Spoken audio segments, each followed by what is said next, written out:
మీ ఇంట్లో మొదటి కోటీశ్వరుడు మీరే అవ్వాలనుకుంటున్నారా? ఈ ఫైనాన్షియల్ వెబినార్ లో ఇప్పుడే జాయిన్ అవ్వండి.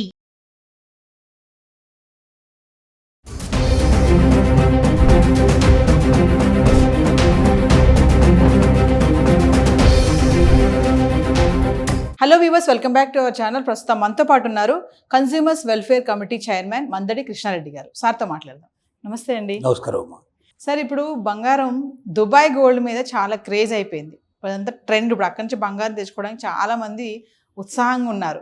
అసలు దుబాయ్ నుంచి బంగారం తెచ్చుకుంటే పట్టుకుంటున్నారు కూడా అలానే ఎయిర్పోర్ట్లో. ఎందుకు పట్టుకుంటారు? అసలు దుబాయ్ నుంచి ఎంత బంగారం తెచ్చుకోవచ్చు అంటే రీసెంట్గా జరిగినటువంటి ఇన్సిడెంట్ గురించి ఒక్కసారి మాట్లాడుకుంటే మనం. ఒక దుబాయ్నే కాదమ్మా, ప్రపంచంలో ఏ మూల నుంచి ఏ దేశం నుంచి అయినా సరే బంగారం తీసుకురావడానికి పాసిబిలిటీస్ ఉన్నాయి. ఎందుకంటే ప్రతి దేశంలో బంగారం దొరుకుతుంది, ప్రతి దేశంలో బంగారం అమ్ముతారు. ఒకటే రేటు ఉండాలని అవకాశం లేదు. ఎందుకంటే ఇండియాలో ఉన్న రేట్ అంతా ఒకటే రేటు ఉంటుంది. ప్రపంచం అంతా ఒకే రేటు ఉండదు బంగారానికి. ప్రపంచంలో అక్కడక్కడ ఎక్కడైతే గనులు లభిస్తాయో, ఎక్కడైతే బంగారం బాగా దొరుకుతుందో అక్కడ కొంచెం తక్కువ రేటు ఉండే అవకాశాలు ఉన్నాయి. ఆ దేశం సంబంధించిన ట్యాక్సెస్ని బట్టి కూడా అక్కడ బంగారం తక్కువ రేట్లో దొరికే అవకాశాలు ఉన్నాయి. దుబాయ్లో ప్రపంచం నలుమూల నుంచి దుబాయ్కి బంగారం చేరుతుంది. దుబాయ్ నుంచి మిగతా వాళ్ళు తీసుకెళ్ళడానికి ప్రయత్నం చేస్తూ ఉంటారు. ఏ దేశం నుంచి మనం బంగారం తేవాలన్నా మన దగ్గర ఉన్నటువంటి ట్యాక్స్ విధానం ఏముందో దానికి తగినటువంటి డబ్బు చెల్లించి మనం తెచ్చుకోవచ్చు. మనకు అభ్యంతరం లేదు. అంటే డిక్లేర్ చేయాలి, మేము ఇంత గోల్డ్ తెచ్చాము, ఈ గోల్డ్ అని చెప్పి మనం డిక్లేర్ చేస్తే ఆ గోల్డ్కి ఎంత ట్యాక్సెస్ పడుతుందో ఆ ట్యాక్సెస్ అన్ని వేసి ట్యాక్సెస్ మన దగ్గర కలెక్ట్ చేసి ఇక్కడ ఇండియాలో ఉండేటువంటి గోల్డ్కు సమానంగా దాన్ని తయారు చేస్తారు. లేకపోతే ఏమవుతుందంటే తక్కువ రేట్లో అక్కడ నుంచి వచ్చేటువంటి అంతా కొనుక్కొని వస్తే ఇక్కడ ఇండియాలో కొన్న బంగారం అంతా కూడా ఆ రేట్లకు అమ్మడానికి సాధ్యం కాదు. అంటే ఇక్కడ ఉన్నటువంటి గోల్డ్ వ్యాపారస్తులు ఎవరున్నారో వాళ్ళందరూ నష్టపోయే అవకాశం ఉంది. అంటే ఒక దేశం యొక్క బాధ్యత ఏమిటంటే ఆ దేశంలో ఉండేటువంటి పౌరుల్ని రక్షించినట్టుగానే వ్యాపారానికి సంబంధించినటువంటి కానీ వాళ్ళన్నింటినీ కూడా రక్షించాల్సిన బాధ్యత ప్రభుత్వాలకు ఉంటుంది. రెండోది, ప్రభుత్వానికి రావాల్సిన ట్యాక్స్ కలెక్ట్ కాకపోతే మరి ప్రజలకు సంబంధించినట్టు అన్నీ ఏవైనా సమకూర్చాలంటే దాంట్లోంచే సమకూర్చాలి కదా. మనకు రోడ్లు వేయాలన్నా, లేకపోతే రైల్వేస్ వేయాలన్నా, లేకపోతే మరి ఇంకేదైనా మంచి పనులు చేయాలన్నా, మనకు పనికి వచ్చేట్టు ఏ చేయాలన్నా అవన్నీ కూడా మనకు వచ్చేటువంటి ట్యాక్సెస్ని బట్టి మనకి ఇచ్చేటువంటి సదుపాయాలు కూడా ఉంటాయి.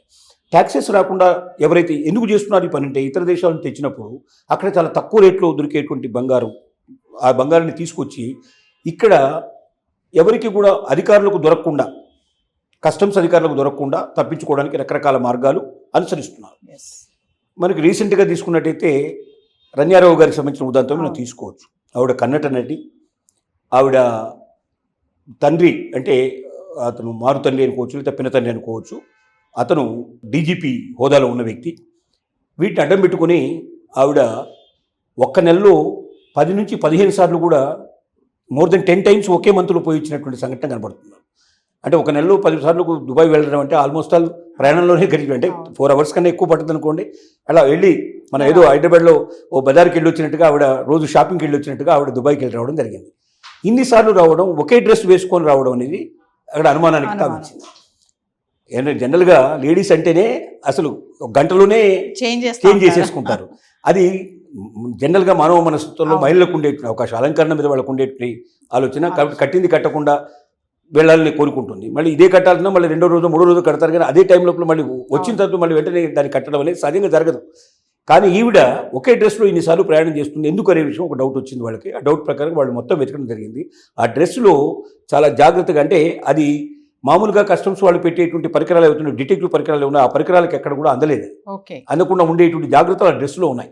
అలాంటి డ్రెస్ను అడ్డం పెట్టుకుని ఆవిడ కిలోల కొద్ది బంగారాన్ని దుబాయ్ నుంచి హైదరాబాద్కు, ఇండియాకు చేరవేసింది. ఈ చేరవేసే సమయంలో ఇక్కడ జరుగుతుంది ఏంటంటే దీంట్లో ఎయిర్పోర్ట్లో ఉండేటువంటి కొంతమంది కూడా వీళ్ళకి వాడితో కుమ్మక్కై చేస్తున్నారు ఈ పనులు. సహజంగా ఏం చేస్తుంటారంటే తీసుకొచ్చి వాళ్ళు సీటు దగ్గర వదిలిపెట్టడమో, లేకపోతే వాష్రూమ్లో ఎక్కడైనా దాన్ని పెట్టేసేయడము, అంటే పాలిథిన్ సంచులో కట్టేసేసి వాష్రూమ్లో పడేస్తారు, లోపల పడేస్తారు. అది లోపలికి వెళ్ళదు, కానీ బయటకు మాత్రం బయటకు కనబడదు. వాటర్ ఉంటుంది కాబట్టి కనబడదు. కాబట్టి అలా చేసిన తర్వాత ఏం చేస్తారంటే క్లీనింగ్కి వెళ్ళిన వాళ్ళు దాన్ని బయటికి తీసేసి దాన్ని జాగ్రత్తగా మళ్ళీ కడిగేసేసి దాన్ని తీసుకొచ్చి ఎవరికి అప్పచెప్పాలో వాళ్ళకి అప్పచెప్తారు. ఇలాంటివి కూడా చాలా జరుగుతున్నాయి. కొంతమంది అధికారులు కూడా కుమ్మక్కైపోయి పలాని అధికారులు ఉన్నప్పుడే వాళ్ళు వస్తారు, ఆ ఫ్లైట్లోనే దిగుతారు. ఒకవేళ ముందుగా వచ్చినా వాళ్ళు అక్కడ కూర్చొని ఆ 1-2 గంటలు టైం అయిన తర్వాత వాళ్ళు వచ్చి చెకింగ్లోకి వస్తారు. అట్లాగా కూడా కొంతమంది చేస్తున్నారు. ఏది ఏమైనప్పటికీ ఇన్ని మార్గాల ద్వారా ఎందుకు చేస్తారంటే బంగారం దుబాయ్లో కొన్నదానికి ఇండియాలో కొన్నదానికి మధ్యలో వ్యత్యాసం చాలా ఎక్కువ పర్సెంటేజ్ ఉంటుంది. అంత పర్సెంటేజ్ ఉండటం వల్ల ఒక్కొక్క గ్రామం లేకపోతే ఒక కిలో బంగారం మీద కొన్ని లక్షల రూపాయలు మిగిలేటువంటి అవకాశాలు ఉంటాయి. అంత డబ్బు తేడా వస్తుంది కాబట్టి అక్కడ పర్చేజ్ చేసి ఇక్కడ తీసుకురావడం అనేది జరుగుతుంది. దీనివల్ల మన భారతదేశం చాలా ట్యాక్స్ కోల్పోతుంది. ఇక్కడున్న వ్యాపారస్తులు కూడా నష్టపోయే అవకాశాలు ఏర్పడుతున్నాయి. కాబట్టి దీన్ని పట్టుకోవడానికి ప్రయత్నం చేశారు. ఆవిడని పట్టుకోవడమే కాదు, పట్టుకుని ఏం చేశారంటే ఆవిడ ఇంట్లో కూడా మొత్తం సోదా చేస్తే ఇంట్లో కూడా చాలా కిలోల బంగారం దొరికింది. ఇప్పుడు ఈవిడని ప్రశ్నించడం ద్వారా మొత్తం టోటల్గా కూపీలాగితే దీని వెనక ఎవరెవరు ఉన్నారు, ఎంతకాలం నుంచి సాగుతుంది, ఎన్ని కిలోల బంగారం తీసుకురావడం జరిగింది, అసలు అక్కడ బంగారం అమ్మేవాళ్ళు ఎవరు, మధ్యలో సాయం చేస్తున్న వాళ్ళు ఎవరు, వీళ్ళందరూ బయటపడితే వీళ్ళ ద్వారా ఇంకా చాలామంది దొంగలు దొరికే అవకాశాలు ఉన్నాయి. ఏది ఏమైనప్పటికీ ఇది సరైన విధానం కాదు. ఈ విధానం లోపల కొంతమంది వ్యక్తులు లాభపడవచ్చు, కొంతమంది కొన్ని సంస్థలు లాభపడవచ్చు, కానీ దేశం నష్టపోతుంది, ఇక్కడున్న వ్యాపారస్తులు నష్టపోతారు. కాబట్టి ఈ పద్ధతిలో వెళ్ళడం ఎప్పటికైనా ఏదో ఒక రోజున దొంగతనం తప్పదు. కొన్నాళ్ళు కొంతమంది ఒక రోజుతో ఒకసారి పట్టుబడవచ్చు, కొంతమంది 100 సార్ల తర్వాత పట్టుబడవచ్చు, 50 సార్ల తర్వాత, కానీ పట్టుబడడం చాలా కామన్. పట్టుబడ్డప్పుడు ఏమవుతుందంటే ఇప్పుడు ఏముంది, ఇప్పటిదాకా తనకు ఉన్నటువంటి సంపాదించింది పోయినట్టే లెక్క, రెండోది పేరు ప్రఖ్యాతులు పోయినట్టే లెక్క, ఒకసారి జైలుకి వెళ్ళి వచ్చిన తర్వాత, ఒకసారి శిక్ష అనుభవించిన తర్వాత ఆ వ్యక్తికి ఉండే విలువ చాలా తక్కువ ఉంటుంది, సమాజంలో ఉండే విలువ చాలా తక్కువ. కాబట్టి అన్ని అవకాశాలు కూడా కోల్పోయే పరిస్థితి ఏర్పడుతుంది. అంటే తాత్కాలికంగా ఏదో సాధించాలని కోరికతోటి శాశ్వతమైన జీవితాన్ని కోల్పోయే పరిస్థితి ఏర్పడుతుంది. అయితే సార్ ఇక్కడ కస్టమ్ డిపార్ట్మెంట్స్ ఆఫీస్ వాళ్ళ రూల్స్ ఎలా ఉంటాయి సార్? మనం బంగారం అక్కడ తెచ్చుకుంటున్నాం అనుకోండి, ఆ రూల్స్ ఏముంటాయి అసలు? అంటే చాలా తక్కువ అలో చేస్తారమ్మా, చాలా నామినల్గా. అంటే సహజంగా మనం ఏదైతే వేసుకొని పోతామో, అంటే సహజంగా వేసుకోవడానికి పెట్టుకోవడానికి ఉపయోగపడేటువంటి ఏవైనా ఐటమ్స్ కొంటే అది చాలా తక్కువ మొత్తంలో ఉన్నప్పుడు మాత్రమే అలో చేస్తారు. లక్షల మీద ఉండదు, లక్ష లోపలే ఉంటుంది, కానీ లక్ష దాటదు. 25,000 50,000 రూపాయలు అంటే ఇప్పుడు మన గ్రామం దాదాపుగా ఈ లెక్క ప్రకారం 8,000 పైన మన గ్రాముకి వచ్చేసిన లెక్క. మనకు 10 గ్రాములు కొంటే దాదాపు 80,000 పైన వస్తుంది మనకు మినిమంగా. ఒక 10 గ్రాముల వరకు అలో చేసే అవకాశాలు ఉంటాయి. మ్యాక్సిమం ఉంటే ₹1,00,000 లోపలే ఉంటుంది, కానీ 1,00,000 దాటి ఉండదు. తర్వాత ఏదైనా మనం ఇంతకుముందు తీసుకువెళ్ళినట్టు ఇక్కడ నుంచి ఇండియా నుంచి వెళ్ళినప్పుడు మనం డిక్లేర్ చేస్తే ఉంటే ముందు రాయాలి. మనకి ఇచ్చేటువంటి ఫామ్లోనే మన ఇమిగ్రేషన్ ఫామ్లో మన డీటెయిల్స్ అన్ని రాయాలి. మనం ఏమేమి బంగారం తీసుకెళ్తున్నాం, ఎంత డబ్బు తీసుకెళ్తున్నాం, డీటెయిల్స్ అన్ని మనం ఇవ్వాలి. దాంట్లో ఇచ్చినప్పుడు వెనక్కి వచ్చేటప్పుడు అంతవరకు అలో చేస్తారు. ఒకవేళ మీరు ఏమీ ఖర్చు పెట్టలేదు, తీసుకొచ్చి వెనక్కి వచ్చినా అని అనుకున్నా కూడా అంతకన్నా మించి మీకు అలో చేయరు. ఇంకా కొన్ని చోట్ల అయితే నోటు నెంబర్లు కూడా, మనం తీసుకెళ్లే నోటు నెంబర్లు కూడా మనం మెన్షన్ చేయాల్సిన అవసరం కూడా ఉంటుంది. కొన్ని కంట్రీస్కి అలాంటి ఇమిగ్రేషన్ సిస్టమ్ ఉంది. అన్ని కంట్రీస్కి లేవు, కొన్ని కంట్రీస్కి ఆ సిస్టమ్ ఉంది. అంటే ఏది తీసుకెళ్లాడో మళ్ళీ అదే వెనక్కి తెచ్చుకోవాలి తప్ప ఆ దేశం నుంచి ఏమైనా తీసుకొస్తే కూడా వాళ్ళు ట్యాక్స్ ఇస్తారు అక్కడ. ఇలాంటి సిస్టమ్ ఉంది. ఇది అందరికీ తెలిసిన విషయమే. కానీ ఎందుకు చేస్తారంటే ఇక మరి ఆశ కొద్ది మనిషి ఇలాంటి మోసాలకు పాల్పడుతూ ఉంటాడు.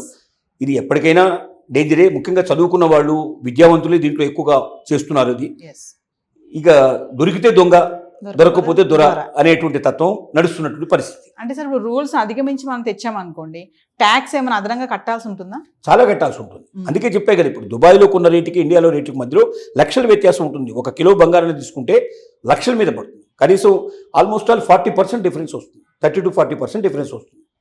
అంటే మీరు దాన్ని బట్టి అర్థం చేసుకోండి. మరి 40% డిఫరెన్స్ అన్నప్పుడు, అంత లాభం వస్తున్నప్పుడు ఆ 40% ఇక్కడ కట్టాల్సిన పరిస్థితి ఏర్పడుతుంది. అంటే ఇండియాలో మీరు కొంటే ఏ రేటు పడుతుందో ఆ రేటు సమానంగా తీసుకొస్తారు. అప్పుడు మీరు ఇక్కడ కొనుక్కోవడం బెటర్ కదా, అక్కడ దాకా పోయి ఇన్ని అవస్థలు పడి తెచ్చుకుందానికి ఇక్కడ కొనుక్కోవడం బెటర్ కదా. మరి ఎందుకు సార్ దుబాయ్ గోల్డ్కి ఎందుకు అంత క్రేజ్ ఉంది, అక్కడ తెచ్చుకోవాలి అని అనుకుంటే? అదే 40% డిఫరెన్స్ వస్తుంది, ఆల్మోస్ట్ ఆల్ 50% అనుకోండి. అంటే ₹100 50 రూపాయలకు ₹60 మీకు దొరుకుతుంది, ₹40 డిఫరెన్స్ వస్తుంది కదా. రెండోది హాట్ కేక్ లాగా ముడిపోతుంది. ఇప్పుడు మీరు తెచ్చి తేయంగానే ఎవరు దొరుకుతాడా కొన్నానికి అని చూడాల్సిన అవసరం లేదు. ఏ బంగారం షాప్లో దూరి అమ్మినా మీరు తీసుకునే వాళ్ళు ఉంటారు. ఎవరు తెలిసిన వాళ్ళకి చెప్పిన ఫోన్ చేసినా వెంటనే తీసుకుంటారు. మీరు 10% తక్కువ అండి ఎగిరికి అంతేసి తీసుకుంటారు. అసలు ఎందుకు రోజుకు ₹400 ₹500 ₹1000 డిఫరెన్స్ వచ్చింది వాళ్ళ గోల్డ్ రేట్ అంటే కూడా కొనుక్కునే వాళ్ళు చాలా మంది ఉన్నారు మార్కెట్లో. మీరు చూస్తుంటారు కదా, ఇవాళ ₹1000 తగ్గిందని చూపించండి, తెల్లారేసరికి ఎంతమంది బారులు తీరు ఉంటారు చూడండి మీరు గోల్డ్ షాప్ లోపల. అంటే లేడీస్కి బాగా ఇష్టమైంది, అత్యంత ప్రీతిపాత్రమైంది ముఖ్యంగా గోల్డ్.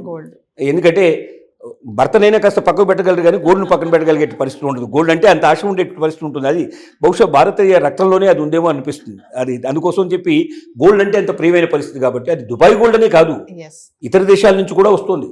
దుబాయ్ కన్నా కూడా తక్కువ రేట్లో అమ్మేటువంటి దేశాలు కూడా ఉన్నాయి. కానీ ఆ దేశాలకు మనం ఎక్కువ పోవు, ఎక్కడక్కడ వీసా ప్రాబ్లమ్స్ మనకు ఉన్నాయి. ఇప్పుడు దుబాయ్ అయితే అలా మీరు అప్లై చేయగానే 24 hours మీకు వీసా వచ్చేస్తుంది.